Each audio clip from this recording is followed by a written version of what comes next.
صلح حدیبیہ کے بعد جب نبی کریم صلی اللہ علیہ وسلم مدینہ واپس تشریف لائے تو محرم 7 ہجری میں خیبر سے یہودیوں کا ایک وفد مدینہ آیا اور ایک مشہور جادوگر لبید بن عاصم سے ملا جو انصار کے قبیلہ بنی زریق سے تعلق رکھتا تھا۔ ان لوگوں نے اس سے کہا کہ محمد صلی اللہ علیہ وسلم نے ہمارے ساتھ جو کچھ کیا ہے وہ تمہیں معلوم ہے۔ ہم نے ان پر بہت جادو کرنے کی کوشش کی مگر کوئی کامیابی نہیں۔ اب ہم تمہارے پاس آئے ہیں کیونکہ تم ہم سے بڑے جادوگر ہو۔ یہ 3 اشرفیاں حاضر ہیں، انہیں قبول کرو اور محمد صلی اللہ علیہ وسلم پر ایک زور کا جادو کر دو۔ اس زمانے میں حضور اکرم صلی اللہ علیہ وسلم کے ہاں ایک یہودی لڑکا خدمتگار تھا۔ اس سے ساز باز کر کے ان لوگوں نے حضور صلی اللہ علیہ وسلم کی کنگھی کا ایک ٹکڑا حاصل کر لیا جس میں آپ کے موئے مبارک تھے۔ انہی بالوں اور کنگھی کے دندانوں پر جادو کیا گیا۔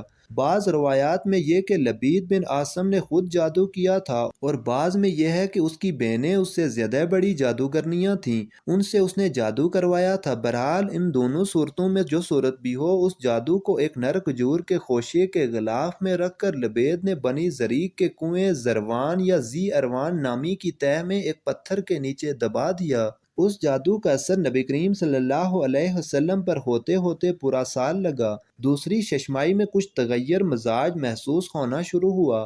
آخری 40 دن سخت اور آخری 3 دن زیادہ سخت گزرے، مگر اس کا زیادہ سے زیادہ جو اثر حضور صلی اللہ علیہ وسلم پر ہوا وہ بس یہ تھا کہ آپ گلتے چلے جا رہے تھے۔ کسی کام کے متعلق خیال فرماتے کہ وہ کر لیا ہے مگر نہیں کیا ہوتا تھا۔ اپنی ازواج کے متعلق خیال فرماتے کہ آپ ان کے پاس گئے ہیں مگر نہیں گئے ہوتے تھے، اور بعض اوقات آپ کو اپنی نظر پر بھی شبہ ہوتا تھا کہ کسی چیز کو دیکھا ہے مگر نہیں دیکھا ہوتا تھا۔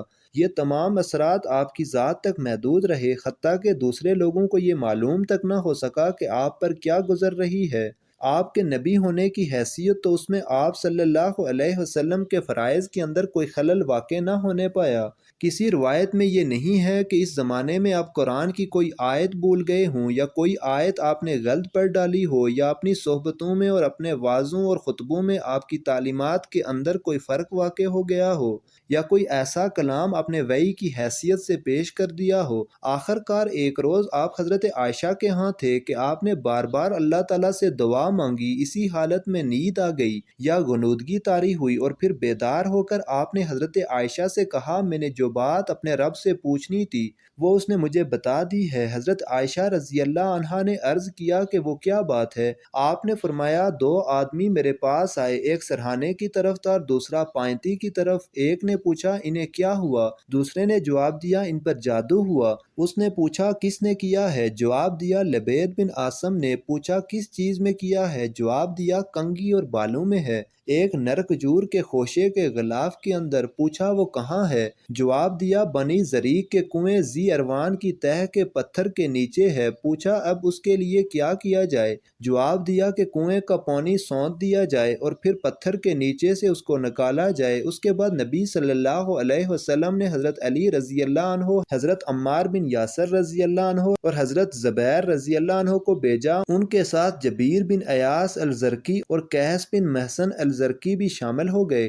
بعد میں حضور صلی اللہ علیہ وسلم خود بھی چند اصحاب کے ساتھ وہاں پہنچ گئے۔ پانی نکالا گیا اور وہ غلاف برآمد کر لیا گیا۔ اس میں کنگھی اور بالوں کے ساتھ ایک تانت کے اندر 11 گریں پڑی ہوئی تھیں اور موم کا ایک پتلا تھا جس میں سوئیاں چھوتی ہوئی تھیں۔ جبرائیل نے آ کر بتایا کہ آپ موضعتین پڑھیں، چنانچہ آپ ایک ایک آیت پڑھتے جاتے اور اس کے ساتھ ایک ایک گرہ کھولی جاتی، پتلے میں سے ایک ایک سوئی نکالی جاتی رہیں۔ خاتمہ تک پہنچتے ہی ساری گریں کھل گئیں، ساری سوئیاں نکل گئیں اور آپ جادو کے اثر سے نکل کر بالکل ایسے ہو گئے جیسے کوئی شخص بندھا ہوا تھا، پھر کھل گیا۔ اس کے بعد آپ نے لبید کو بلا کر باز پرس کی، اس نے اپنے قصور کا اعتراف کر لیا اور آپ نے اس کو چھوڑ دیا کیونکہ اپنی ذات کے لیے آپ نے کبھی کسی سے انتقام نہیں لیا۔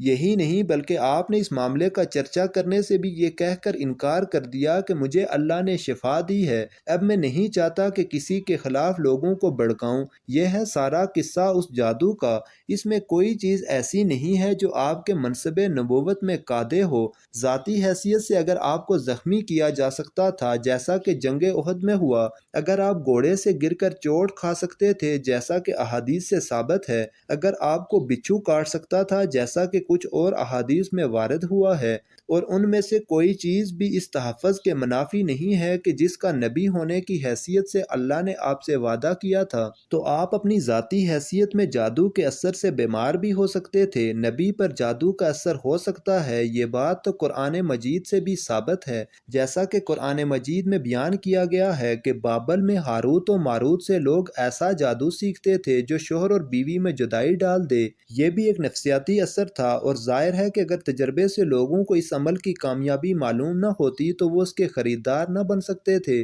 بلا شبہ یہ بات اپنی جگہ بالکل درست ہے کہ بندوق کی گولی اور ہوائی جہاز سے گرنے والے بم کی طرح جادو کا مؤثر ہونا بھی اللہ کے اذن کے بغیر ممکن نہیں ہے، مگر جو چیز ہزار ہا سال سے انسان کے تجربے اور مشاہدے میں آ رہی ہو، اس کے وجود کو جھٹلا دینا محض ایک ہٹ درمی ہے۔ مزید اچھی ویڈیوز دیکھنے کے لیے چینل کو سبسکرائب کریں۔ جزاک اللہ۔